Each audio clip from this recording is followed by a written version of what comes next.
யாத்ராகம புத்தகத்தின் கேள்வி பதில்கள். கேள்வி: தேவன் எகிப்தின் மீது வரப்பண்ணின இரண்டாவது வாதை என்ன? பதில்: தவளை.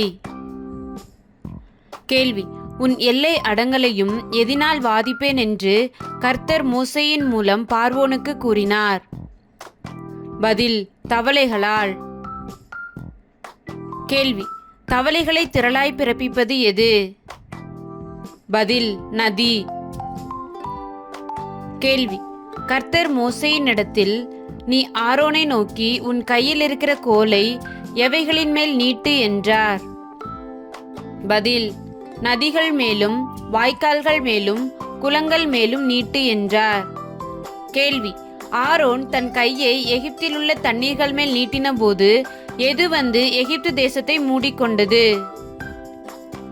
பதில்: தவளைகள். கேள்வி: மோசே கர்த்தரை நோக்கி கூப்பிட்ட போது எங்கிருந்த தவளைகள் எல்லாம் செத்து போயிற்று?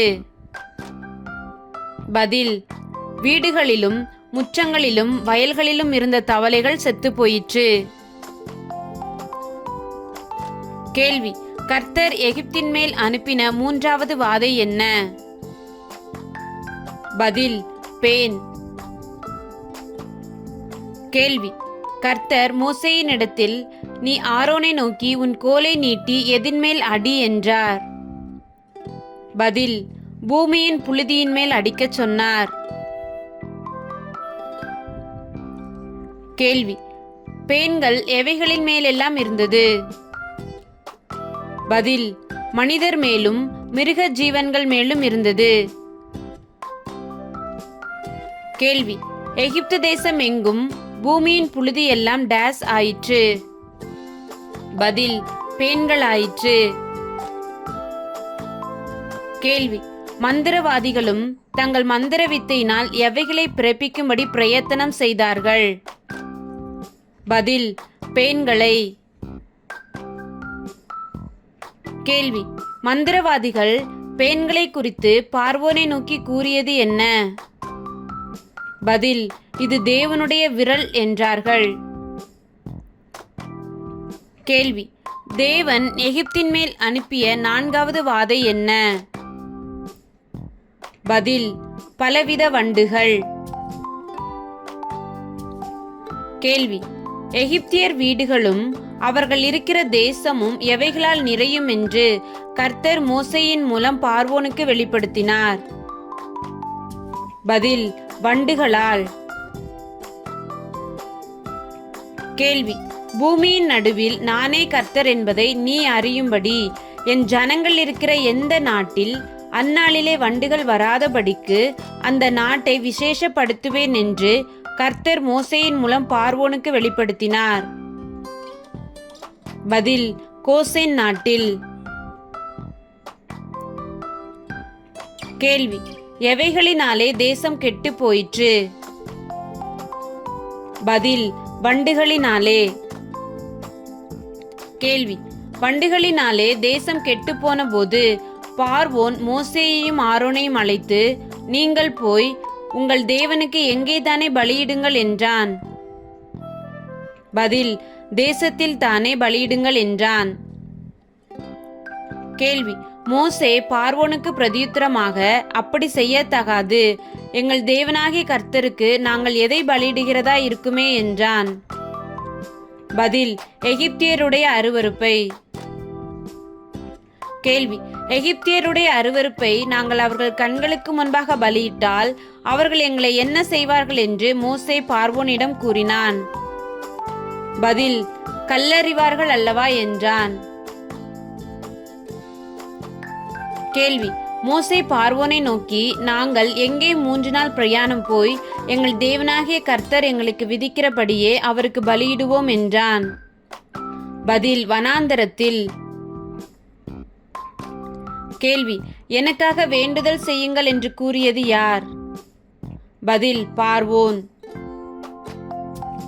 கேள்வி: மோசே பார்வோனை நோக்கி, கர்த்தருக்கு பலியிடுகிறதற்கு ஜனங்களை போக விடாதபடிக்கு பார்வோன் இனி டேஸ் செய்யாதிருப்பதாக என்றான்? பதில்: வஞ்சனை. கேள்வி, ஒன்றாகிலும் மீந்திருக்கவில்லை, அது எது? பதில், வண்டு ஜாதிகள். கேள்வி, தேவன் எகிப்திற்கு வரப்பண்ணின 5வது வாதை என்ன?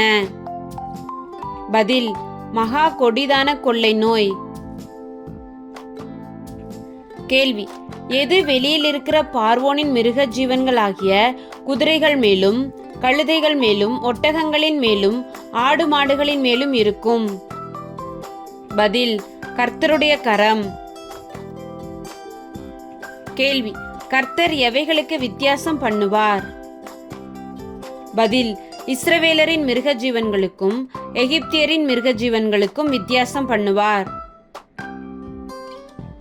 கேள்வி, யாருக்கு உரியவைகள் எல்லாவற்றிலும் ஒன்றும் சாவதில்லை? பதில், இஸ்ரவேல் புத்திரருக்கு. கேள்வி, யாருடைய மிருக ஜீவன்கள் எல்லாம் செத்து போயிற்று? பதில், எகிப்தியருடைய மிருக ஜீவன்கள் எல்லாம் செத்து போயிற்று. கேள்வி, கர்த்தர் எகிப்தின் மேல் அனுப்பின 6வது வாதை என்ன? பதில், எரிபந்தமான கொப்புளங்கள். கேள்வி, கர்த்தர் மோசேயையும் ஆரோனையும் நோக்கி, உங்கள் கைப்பிடி நிறைய எதை அள்ளிக்கொள்ளுங்கள் என்றார்? பதில், சூளையின் சாம்பலை அள்ளிக்கொள்ளுங்கள் என்றார். கேள்வி, பார்வோனுடைய கண்களுக்கு முன் வானத்திற்கு நேராக சாம்பலை இறைக்க கடவன் என்று கர்த்தர் யாரை கூறினார்? பதில், மோசேயை கூறினார். கேள்வி, சூளையின் சாம்பல் எகிப்து தேசம் மீதெங்கும் டேஸ் ஆகி எகிப்து தேசம் எங்கும் மனுஷர் மேலும் மிருக ஜீவன்கள் மேலும் எரிபந்தமான கொப்புளங்களை எழும்ப பண்ணும் என்று கர்த்தர் மோசேயிடமும் ஆரோனிடமும் கூறினார். பதில், தூசியாகி. கேள்வி, கொப்புளங்களின் நிமித்தம் யார் மோசேக்கு முன்பாக நிற்கக்கூடாதிருந்தது? பதில், மந்திரவாதிகள். கேள்வி, தேவன் எகிப்திற்கு வரப்பண்ணின 7வது வாதை என்ன? பதில், கல்மழை. கேள்வி, நீ பூமியில் இராமல் நாசமாய் போகும்படி நான் என் கையை நீட்டி உன்னையும் உன் ஜனங்களையும் எதனால் வாதிப்பேன் என்று கர்த்தர் மோசே மூலம் பார்வோனுக்கு கூறினார்? பதில், கொள்ளை நோயினால் வாதிப்பேன் என்றார். கேள்வி, என்னுடைய வல்லமையை உன்னிடத்தில் காண்பிக்கும்படியாகவும் என் நாமம் பூமியில் எங்கும் பிரஸ்தாபமாகும்படியாகவும் உன்னை நிலைநிறுத்தினேன் என்று கர்த்தர் யாரிடம் கூறினார்? பதில், பார்வோனிடம் கூறினார். கேள்வி, பார்வோனுடைய ஊழியக்காரரில் யார் தன் வேலைக்காரரையும் தன் மிருக ஜீவன்களையும் வீடுகளுக்கு ஓடிவர பண்ணினான்? பதில், கர்த்தருடைய வார்த்தைக்கு பயந்தவன். கேள்வி, பார்வோனுடைய ஊழியக்காரரில் யார் தன் வேலைக்காரரையும் தன் மிருக ஜீவன்களையும் வெளியிலே விட்டுவிட்டான்? பதில், கர்த்தருடைய வார்த்தையை மதியாமற் போனவன். கேள்வி, கர்த்தர் மோசேயை நோக்கி, எகிப்து தேசம் எங்கும் மனிதர் மேலும் மிருக ஜீவன்கள் மேலும் எகிப்து தேசத்தில் இருக்கிற சகலவிதமான பயிர் வகைகள் மேலும் டேஸ் பெய்ய உன் கையை வானத்துக்கு நேராக நீட்டு என்றார். பதில், கல்மழை. கேள்வி, மோசே தன் கோலை வானத்திற்கு நேராக நீட்டின போது கர்த்தர் எவைகளை அனுப்பினார்? பதில், இடி முழக்கங்களையும் கல்மழையையும் அனுப்பினார். கேள்வி, தரையின் மேல் வேகமாய் ஓடினது எது? பதில், அக்கினி. கேள்வி, மிகவும் கொடிதாய் இருந்தது எது? பதில், கல்மழையும் கல்மழையோட கலந்த அக்கினியும். கேள்வி, எகிப்து தேசம் குடியேற்றப்பட்ட நாள் முதல் அதில் அப்படி ஒருபோதும் உண்டானதில்லை, அது எது? பதில், கல்மழை. கேள்வி, கர்த்தர் நீதியுள்ளவர் என்றது யார்? பதில், பார்வோன். கேள்வி, பூமி கர்த்தருடையது என்றது யார்? பதில், மோசே. கேள்வி, எகிப்து தேசத்தில் கல்மழை வந்தபோது டேஸ் கதிர்பயிரும் டேஸ் தாழ்பயிருமாய் இருந்தது? பதில், வார்கோதுமை கதிர்பயிரும் சணல் தாழ்பயிருமாய் இருந்தது. கேள்வி, எகிப்து தேசத்தில் கல்மழை வந்தபோது கதிர்விடாதிருந்ததால் அழிக்கப்படாதவைகள் எவைகள்? பதில், கோதுமையும் கம்பும்.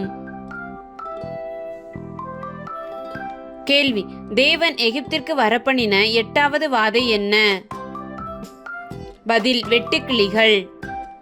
கேள்வி: மோசேயும் ஆரோனும் பார்வோனிடத்தில் வந்து, நான் நாளைக்கு உன் எல்லைகளுக்குள்ளே டேஸ் வரப்பண்ணுவேன் என்று கர்த்தர் சொல்லுகிறார் என்றார்கள். பதில்: வெட்டுக்கிளிகளை. கேள்வி: எந்த மட்டும் இந்த மனிதன் நமக்கு கண்ணியாய் இருப்பான் என்று பார்வோனை நோக்கி கூறியது யார்? பதில்: பார்வோனுடைய ஊழியக்காரர். கேள்வி: மோசே பார்வோனிடம், எங்கள் இளைஞரோடும் எங்கள் முதியோரோடும் எங்கள் குமாரரோடும் எங்கள் குமாரத்திகளோடும் எங்கள் ஆடுகளையும் எங்கள் மாடுகளையும் கூட்டிக் கொண்டு போவோம், நாங்கள் கர்த்தருக்கு டேஸ் கொண்டாட வேண்டும் என்றான். பதில்: பண்டிகை. கேள்வி: பார்வோன் மோசேயிடம், எச்சரிக்கையாய் இருங்கள், உங்களுக்கு டேஸ் நேரிடும் என்றான். பதில்: பொல்லாப்பு. கேள்வி: மோசேயும் ஆரோனும் எங்கே இருந்து துரத்திவிடப்பட்டார்கள்? பதில்: பார்வோனின் சமூகத்தினின்று.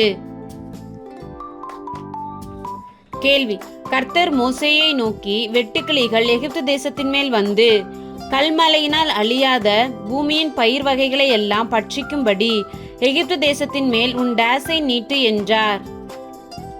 பதில்: கையை நீட்டு என்றார். கேள்வி: மோசே தன் கோலை தேசத்தின் மீது நீட்டின போது கர்த்தர் அன்று பகல் முழுவதும் அந்த ராவ் முழுவதும் எதை தேசத்தின் மேல் வீச பண்ணினார்? பதில்: கீழ்காற்றை. கேள்வி: விடியற் காலத்திலேயே கீழ்காற்று எவைகளை கொண்டு வந்தது? பதில்: வெட்டுக்கிளிகளை. கேள்வி: வெட்டுக்கிளிகள் எவை முழுவதையும் மூடிற்று? பதில்: பூமியின் முகம் முழுவதையும் மூடிற்று. கேள்வி: வெட்டுக்கிளிகளால் அந்தகாரப்பட்டது எது? பதில்: தேசம். கேள்வி: எகிப்து தேசம் எங்கும் உள்ள மரங்களிலும் வயல்வெளியின் பயிர் வகைகளிலும் டேஸ் மீதியாய் இருக்கவில்லை? பதில்: ஒரு பச்சிலையும் மீதியாய் இருக்கவில்லை. கேள்வி: கர்த்தர் எதை வீசும்படி செய்தார், அது வெட்டுக்கிளிகளை அடித்து கொண்டு போய் செங்கடலிலே போட்டது? பதில்: மகா பலத்த மேல் காற்றை வீச பண்ணினார்.